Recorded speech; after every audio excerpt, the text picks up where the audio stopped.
Може ли да се изгради модерен инфраструктурен коридор, а при тоа да не се загрози заштитениот статус од УНЕСКО?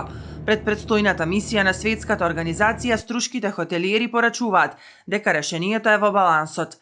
Тие бараат државата да најде компромис кој нема да го закочи економскиот развој и туризмот, но ќе ги почитува и еколошките стандарди.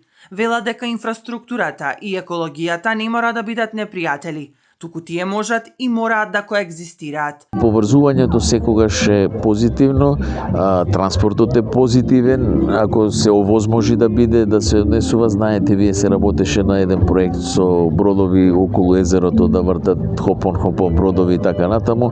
На жалост, после 2,5 години работа напорна со тој проект, не се успеа, не се реши тој проект. Да не спомнуваме кои причини, но беа банални причини во тој период, зашто не успеа. Сега да имавме денеска, требаше да гледаме тука два и со бизнис план да се купат уште два брода кои би вртеле на обалата на Охридското езеро и поврзуваат многу места низ Охридското езеро. И тоа е еден вид на транспорт кој требаше да се деси, но не се деси. Значи треба да се гледаат работите како да се направи нештото, а не како да не мора да се направи. И покрај сите предизвици од растот на цените до недостигот на персонал, очекувањата за претстојното лето се оптимистични. Ќе имаме позитивна година, тоа ќе биде сигурно.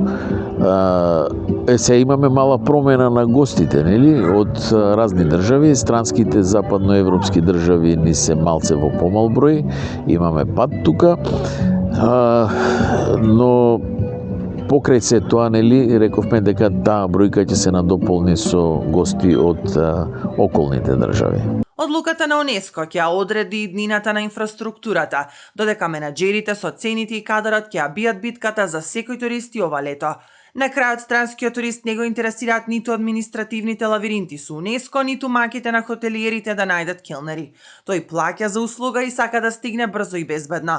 Дали државата и бизнисот ќе успеат да го испорачаат тој стандард, одговорот ќе го даде самата сезона која веќе чука на врата.